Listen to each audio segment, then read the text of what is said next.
You know, I was living in Boulder with my sister, and she had been doing some singing with a existing group at the time that Marguerite Juneman was in, and that group was breaking up. And Gail said Mary Lynn can sing, and we just started building this amazing musical entity that I don't think we really knew what was going to happen. Of course not, but you know, it has a lot to do with the fact that Gail and I grew up with a lot of jazz in the home, and there's no question about that. Um, but it really was just kind of a miracle of timing and great music and great musicians um, in terms of the inception of the group. We created the name. We created the name. We actually started out. A local radio station was just coming on the air at the time. It was KGNU, and they weren't a jazz station, but they were just a local station.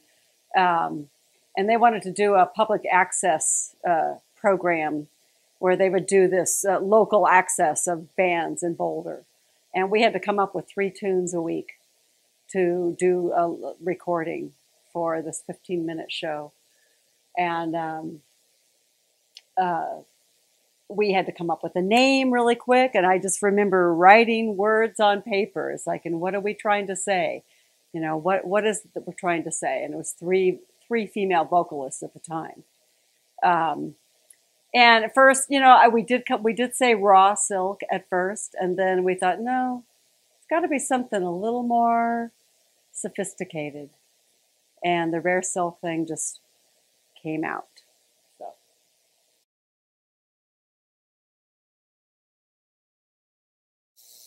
So Benny came to Boulder. I think, let's see, we formed in '78, and he probably came to Boulder. So we'd been doing a lot of performing. We you know, started doing club dates and whatnot. And Benny was coming probably within maybe a year and a half of the inception of the group. And he came to Boulder's Mackey Auditorium on the CU campus. And I decided to call the program council and tell them that they should have Rare Silk open for Benny. It's just like we belong together. We were doing very kind of old-timey music at the time. You know, we were doing a lot of Boswell sisters and Andrews sisters, and we hadn't modernized our sound as yet. So um, I called them up. They said that's a great idea because we were sort of Boulder's darlings at the time. And so they said, yeah, you should open for Benny. And we did. And he was so enamored with us because it was 3 females doing these tunes that, I mean, he used to have groups like that in his band. And it was shortly after that that I literally got a phone call, a phone message on my answering machine back in the days of tape. And sorry, I don't have the tape anymore. I can't believe I didn't keep it. But um, I personally got a message from Benny Goodman on my answering machine when I got home from work one day. That was very exciting. And he asked us to do some touring with him.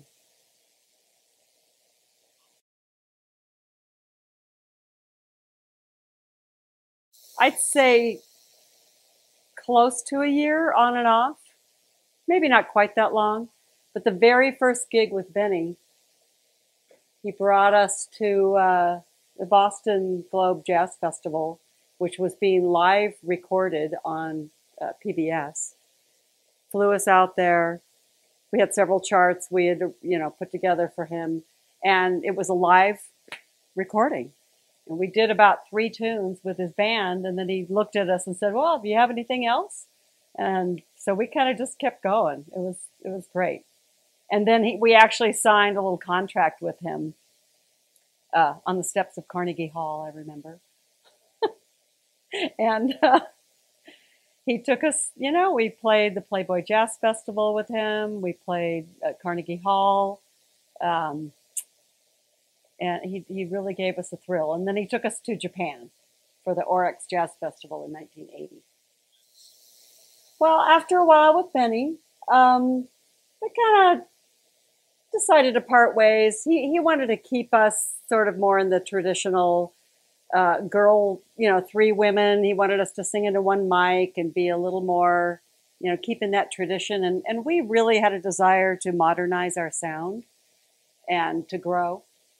So musically. So we parted ways. And Todd was going to UNC Greeley. Marguerite had been doing some singing with him. And she asked him if he wanted to join our group. And we became a 4-part group. And we truly modernized our sound. That's how New Weave was born.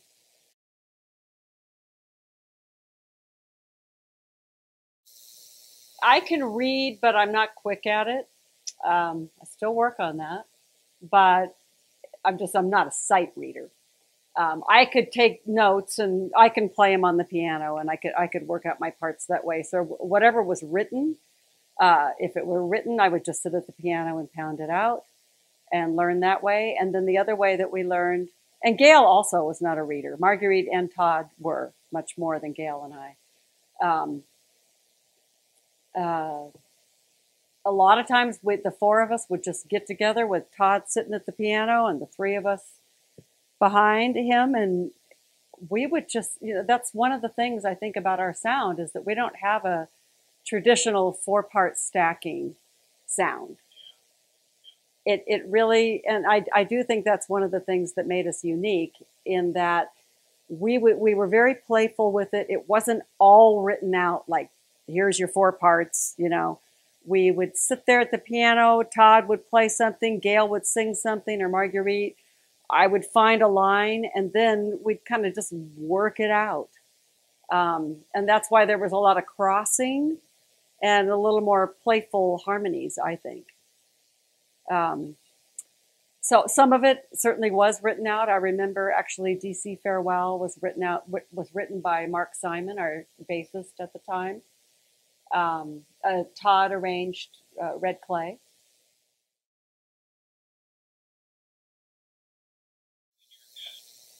No, and I'm not saying they were all worked out in our head, but there was a lot of playfulness in that kind of working, in that not everything was just written out, traditional stackings, it was playful. And part of that was with Todd, he'd find things on the piano and do inversions with the chords. And it's like, well, that sounds really cool. Let's let those voices cross. Let's let the melody be down, in Todd's range, and then cross up to Gail, because Gail is the soprano, and she typically had melody on top. But we really like to mix it up, and I think we got a unique sound because of that. Yeah, I like Storm a lot on American Eyes. Actually, I wrote the lyrics for that, from the Stanley Turrentine tune. But I like what happened with it, because I remember recording it and trying to come up with a groove that wasn't what had been done before. I remember the band being very involved in that, and just the way that kind of transpired, of creating this new groove with it. And then the fun thing about Storm is that live, we really went kind of nuts in the live version of Storm. We had percussion instruments, and it was very playful. Anything could happen in that tune live. It was a highly improvisational tune. And that's one of the things that we like to do with our band, was not just be 4 singers up front with the band way behind us. We really integrated ourselves with the band members a lot.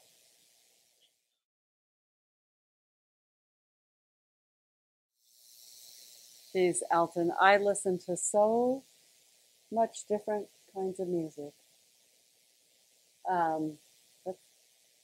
I listen to, and have always, from a young age, of course, I always like to say that I was kind of force-fed straight ahead jazz when I was about 19, because I became connected with some people who were a little bit older than I. And of course, I was listening to things like the Doors or the Stones or whatever, Led Zeppelin, growing up. And I was literally, now, not to say that I mean, growing up, my dad, of course, had lots of jazz in the home. So that was a big part of my background, which I'm ever thankful for. But when I was 19, I fell in with these people, and they were hardcore, straight ahead jazz listeners, some of them players.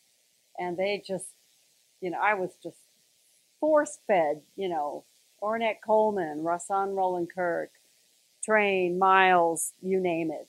And I was just, that's all I listened to for a few years. So that was kind of the early years. Of course, now, all the classics, that never goes, that never dies, that never changes. It always fills me with everything I need. And then, things like Snarky Puppy. I don't know if you know who they are. They're very good. And even some pop stuff I can really enjoy. Oh, and something I heard recently. What was it?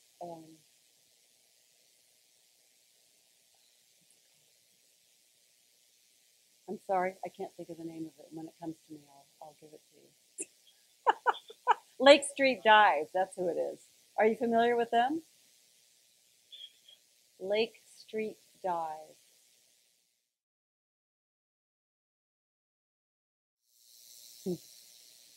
Todd was brilliant and talented musician.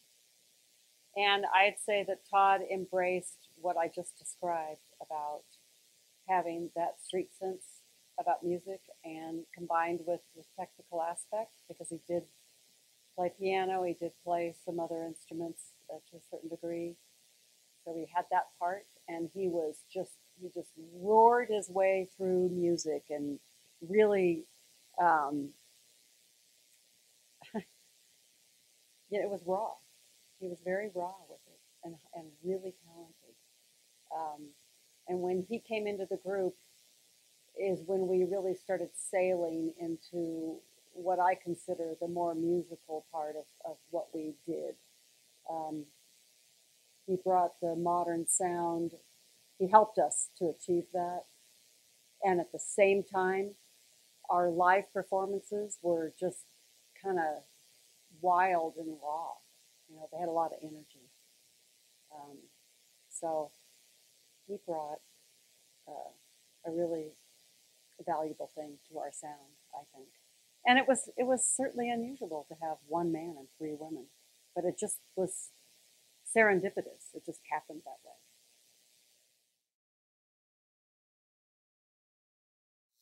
Well, fortunately, I'm singing again, and I did not for about 25 years.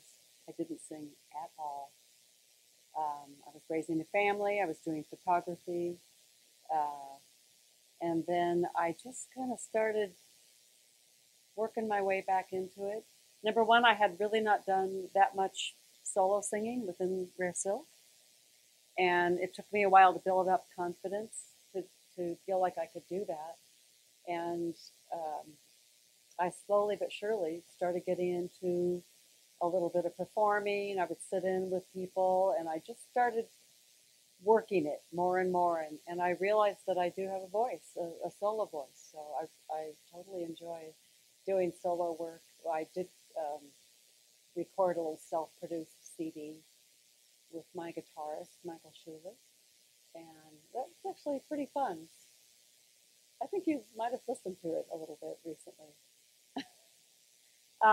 So I'm hoping to do actually what I call a real CD sometime in the near future, and do as much performing as I can, because I really do love it.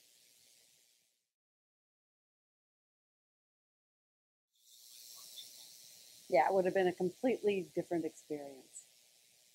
Completely. Because it's just so much easier to get the word out. I mean, back then, you had to really work very hard in marketing. We had some backing from Polydor with the first album, Um, but you know, it was definitely it would definitely have been a lot easier to get the word out, so and market to more people. Well, I would just posted this funny picture of us on Facebook recently of us cutting the rare silk cake at a record signing. So I'm sure they had some support in that. It was at a record store back in the day when record stores were uh, more abundant, and you know, we had a rare silk cake that looked like new weave, and records all behind us on the wall. You know, a wall of record jackets, and you know, a signing. It was great. And then also when we were on tour, uh, they worked pretty hard usually at getting records in the store at the different cities we were at. You know, no, I thank you for including rare silk in this thing that you're doing. I really do, because I think that we did have a contribution to the vocal jazz world, and I appreciate being a part of this.